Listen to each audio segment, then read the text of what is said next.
Bonjour. On m'a demandé d'ouvrir un livre traitant des animaux, d'en écrire le premier chapitre. Je l'ai intitulé « Cri du cœur ». J'aurais voulu commencer ce livre par une avalanche de bonnes nouvelles. Avec un enthousiasme et une candeur retrouvés, j'aurais crié ma joie d'être là, parmi vous, au milieu de ce paradis à peine croyable. Car notre monde n'est pas seulement une vallée de larmes et de souffrances, non, il est aussi un miracle insensé, digne des plus beaux films jamais encore tournés. J'aurais aimé vous dire la beauté des espèces, végétales et animales. J'aurais aimé vous conter un avenir blanc et doré, maculé de 1000 couleurs arc-en-ciel et de millions de sourires humains. J'aurais aimé vous décrire la sérénité et la sagesse guidant nos vies et dirigeant nos sociétés. J'aurais écrit la joie au cœur, l'avenir rassurant et chaleureux d'une civilisation, guidée par l'altruisme, la bienveillance et le partage. J'aurais connu la joie de vous décrire l'harmonie nous élevant et nous emmenant vers un avenir toujours plus radieux. Mais voilà, malgré mon optimisme et ma foi, je vous demande par avance de m'excuser. Je dois en effet ouvrir un livre traitant des animaux, aujourd'hui, en 2021. Ah, les animaux, nos petits frères et nos petites sœurs, partageant ce monde de la matière si étrange, empli de peines, de peurs, de risques et d'incertitudes. Que leur arrive-t-il vraiment ? Quel inventaire objectif est-il possible de dresser ? Commençons par ce chiffre incroyable. Les animaux sauvages ne représentent plus que 3% de la masse des vertébrés terrestres. Oui, vous avez bien entendu, 3%. Les 97% restants, ce sont nous, les êtres humains, et notre bétail.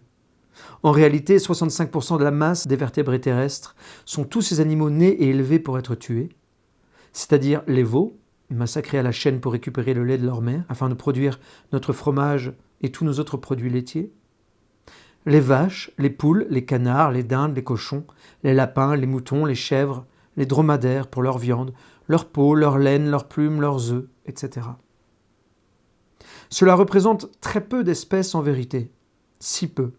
Pourtant, ce pourcentage représente beaucoup d'individus. Des milliards et des milliards d'êtres angoissés, terrorisés, malades, découpés vivants, gazés ou broyés. De mémoire d'êtres humains, nous n'avions jamais connu cela sur Terre. Une telle barbarie, jamais. L'espèce humaine est si bien organisée pour nous vendre sous barquette des morceaux de poulet ou de cochon au sein de nos cathédrales modernes, les supermarchés. Les économies d'échelle, la rentabilité, les affaires profitables, c'est industriellement qu'il faut procéder pour achalander les villes débordantes d'Homo sapiens, hommes sages, emprisonnés dans le bitume et le parpaing. Les sapiens d'aujourd'hui, bien que malades chroniques, semblent avides de steaks et de nuggets sous les noms tristes de leur fast-food et de leur cantine. Les 32% restants, c'est justement nous, les primates humains. Réfléchissons. 32% de la masse des vertébrés terrestres, cela fait beaucoup, vraiment beaucoup.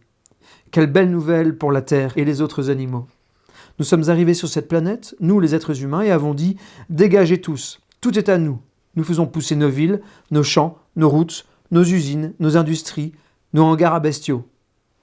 Les animaux sauvages, déguerpissez, où vous pouvez. Ce n'est pas notre problème. Et encore, nous vous enverrons des chasseurs qui se divertiront en vous régulant. Quelle affaire! Les animaux sauvages ne représentent plus qu'une poignée de vertébrés terrestres, et on les poursuit encore à coups de fusil dans une totale insouciance, comme si leur souffrance n'avait aucune valeur.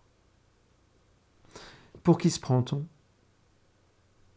Les seuls animaux ayant le droit à la vie aujourd'hui sont ceux que nous élevons pour mourir précocement, avant d'être découpés en tranches. Les autres sont terrorisés les jours de chasse, dans ce qui leur reste de nature, quand ils ne sont pas écrasés par nos voitures. Voici le rapport lamentable que nous avons, nous les êtres humains, avec les animaux non humains, aujourd'hui, en 2021. Nous sommes tellement soumis et conditionnés que peu d'entre nous ont l'idée de se réveiller en avalant cette fameuse pilule rouge. Oui, cette pilule fait mal. Elle n'a pas bon goût. La pilule de la vérité est amère et fait pleurer. Mais au moins, elle libère. Chers frères, chères sœurs, pourquoi nous sommes-nous incarnés sur terre? Serions-nous ici pour ne rien décider? Serions-nous ici pour suivre les ordres de nos tyrans, en mangeant docilement au McDonald's et en achetant tout ce qu'ils nous disent d'acheter? Je croyais, naïvement peut-être, que nous avions atterri ici-bas pour construire un monde meilleur. Sachant, bien sûr, qu'on ne peut rien construire de fameux à l'extérieur de nous, sans travailler sur nous-mêmes à l'intérieur. Concernant l'état des lieux que l'on me demande de dresser pour introduire ce livre, il sera difficile d'être plus explicite. Il n'y a pas d'harmonie, pas de paix, pas de bienveillance, pas de compassion. L'amour? Celui qui le discerne possède de très bons yeux. Pour ma part, j'aime savoir qu'il est là, qu'il sommeille en nous, dans nos cœurs domptés et endormis. Mais soyons honnêtes, l'amour inconditionnel et sa compagne, la sagesse, ne nous étouffe pas beaucoup pour le moment. C'est le moins que l'on puisse dire. Alors sortons quelques chiffres des rapports officiels, afin d'être réalistes et bien compris. Entre 65 et 150 milliards d'êtres terrestres sont tués chaque année sur notre planète bleue, que l'on devrait plutôt appeler planète rouge sang. Et encore, ce ne sont que les estimations de la FAO, Organisation des Nations Unies pour l'alimentation et l'agriculture. Les abattoirs sont une horreur, un enfer. Clandestins ou non. Les cadences? Une vache par minute, un cochon toutes les 20 secondes, une volaille toutes les 2 secondes. Bio ou non, les animaux de rente sont tous logés à la même enseigne. Sur notre belle terre, 1900 âmes sont arrachées à la vie chaque seconde. En France, c'est 1 milliard d'animaux terrestres qui sont en partance pour l'abattoir chaque année, alors qu'ils tiennent à la vie. On l'oublierait presque. Être transporté jusqu'à l'abattoir est une misère, car les pauvres sont assoiffés et affamés 48 heures avant leur départ, pour ne pas salir les véhicules et éviter la trop grande présence d'excréments dans le ventre lors de la découpe.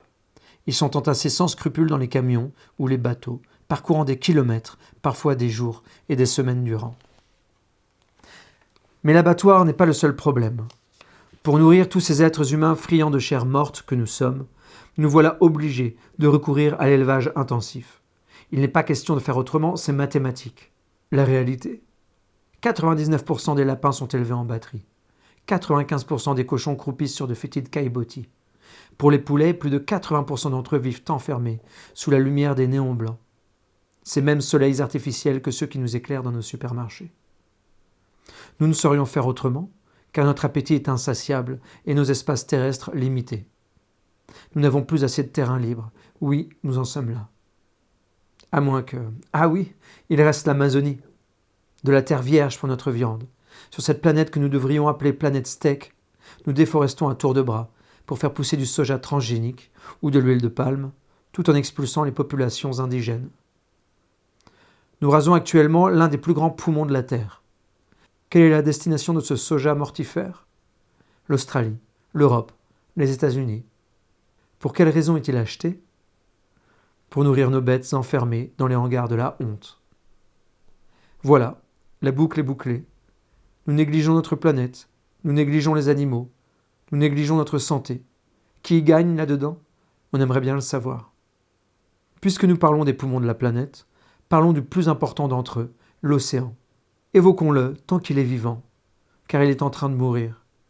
Il est vrai qu'en plein effondrement systémique, il est devenu assez banal d'évoquer la disparition du vivant. Je le sais bien, mais peut-être me pardonnerez-vous ces redondantes platitudes. Je suis presque sûr d'être plus ennuyeux qu'un filet aux fiches ou qu'un filet de rouget. Mais voilà, la réalité nous rattrapera tôt ou tard. En 2050, nous verrons une quantité plus importante de plastique que de poissons dans les mers. Ce phénomène est tout à fait logique, au rythme où nous massacrons les êtres marins. Il n'y aura plus rien à pêcher très bientôt. 1000 milliards d'êtres sensibles massacrés dans les mers chaque année. Oserais-je l'écrire en chiffres? J'ose. 1, 0, 0, 0, 0, 0, 0, 0, 0, 0, 0, 0, 0. Il est à croire que nous n'avons aucune espèce d'estime pour les animaux marins. Il s'agit ici de véritables boucheries en mer, de réels carnages, invisibles car éloignés de nos côtes. Non seulement nous tuons impitoyablement tout ce qui bouge au fond des océans, mais en plus nous détruisons les sols avec le chalutage profond. Les écosystèmes marins sont ravagés, et bientôt notre espèce humaine le sera à son tour. Car oui, les océans sont nos plus grands poumons. S'ils meurent, comme le dit le capitaine Watson, nous mourrons probablement. Alors voilà, ce n'est pas brillant sur Terre, ce n'est pas brillant dans les mers, et en plus d'être mangés en quantité colossale, les animaux ont la joie de nous divertir dans les parcs aquatiques ou terrestres, les zoos et les cirques, de nous vêtir avec leur cuir et leurs plumes, de nous amuser dans les arènes, d'être sacrifiés dans les laboratoires pour tester nos médicaments ou nos produits d'entretien. Quel bon moment pour eux. On se souviendra de cette période où Homo sapiens s'était imposé et multiplié sur Terre.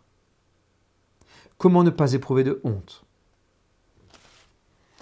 Chacun avec sa morale posera le curseur où il le souhaitera, en fonction de ses goûts, de ses habitudes, de sa culture, de ses traditions, voire de ses remises en question. En attendant, les animaux trinquent, et l'on continue de croire qu'ils sont à notre disposition.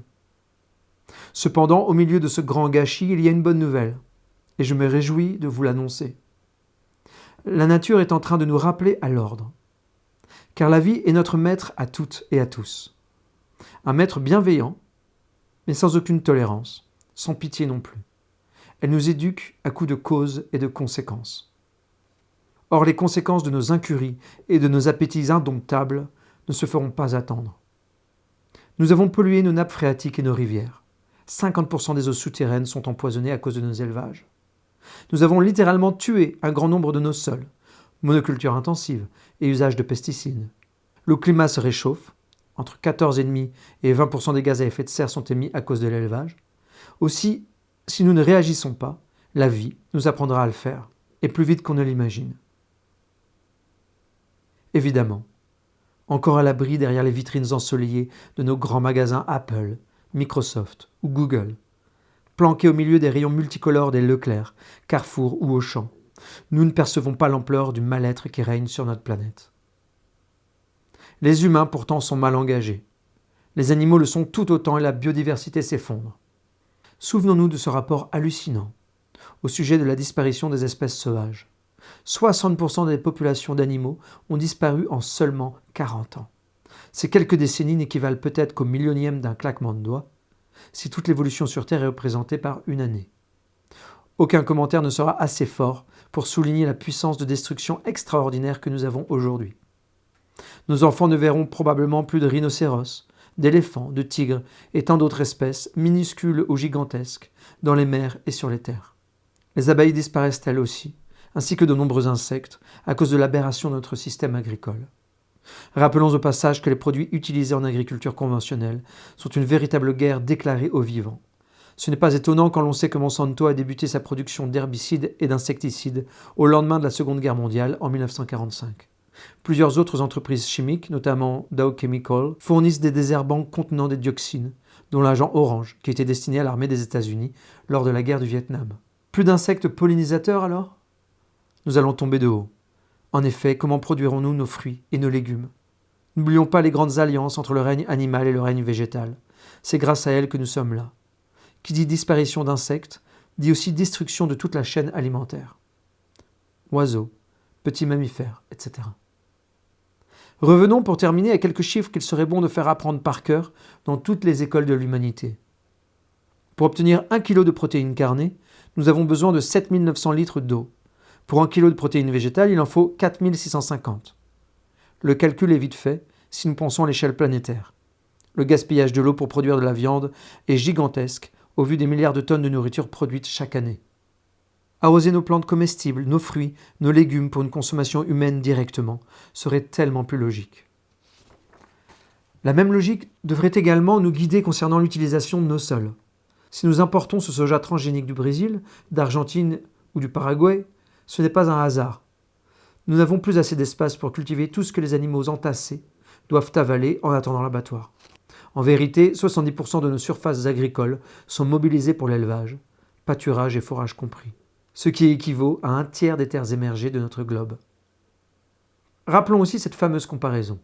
Pour produire 1 kg de bœuf, de vache en vérité, 323 mètres carrés sont nécessaires.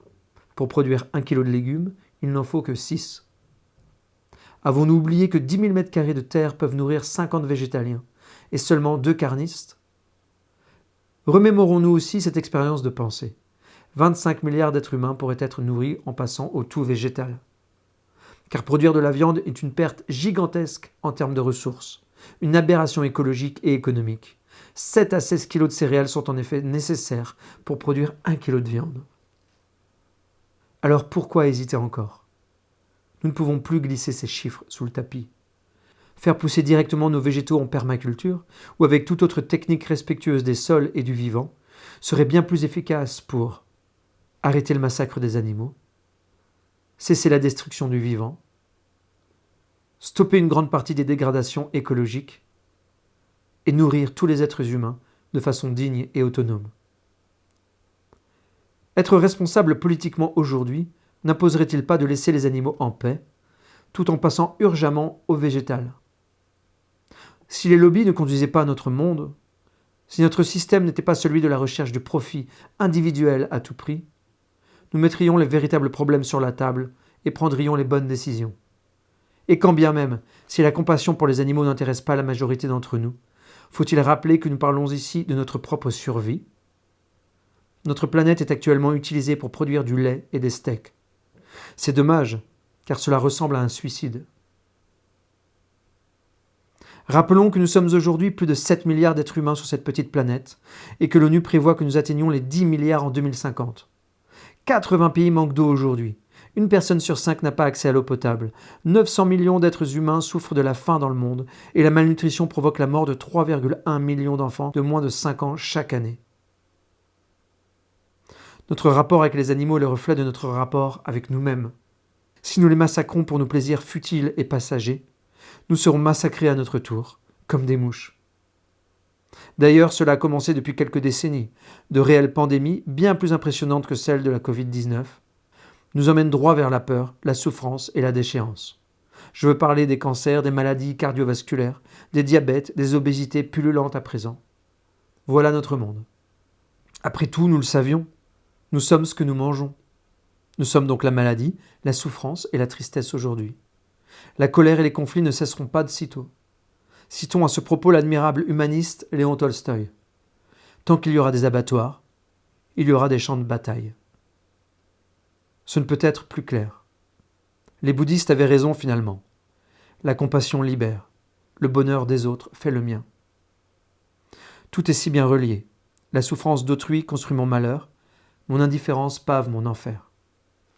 On est prévenu. À nous de voir maintenant ce que nous voulons être aujourd'hui. À nous de décider si nous voulons laisser un lendemain à nos enfants. Je reste optimiste et rêveur, volontairement. Car j'ai vu des êtres humains tellement beaux et élevés, quand ils écoutent leur cœur. Mon espoir est sûrement lié à la beauté infinie du monde. La splendeur des étoiles, des oiseaux, des animaux, des forêts, des déserts. Des plumes aux écailles, du ciel jusqu'aux profondes eaux, l'imagination des animaux et leur capacité d'adaptation me laissent sans voix. Et il y a l'œil de mon chien qui me regarde en coin, l'air blagueur. Et toutes ces couleurs dans le ciel, ces odeurs du printemps revenant irrémédiablement, même après les pires hivers. Il n'y a rien à faire. La nature est incomparablement puissante et merveilleuse. Je contemple cette force des cycles qui rit de nous, cette impermanence sereine, ces lois cosmiques qui nous gouvernent, ce soleil éclatant comme un roi bienveillant. En ne se rebellant pas, les animaux nous indiquent une voie. Ils nous montrent que la paix est à cultiver en nous-mêmes, car c'est à nous que nous faisons la guerre. Ces crimes contre la vie ne sont que le socle de notre enfer. Nous avons tout compris de travers. Il suffit de s'asseoir dans une prairie et regarder l'harmonie. Regarder la montagne, la lune, les brillantes cimes. Se laisser absorber par ce qu'il y a de plus grand.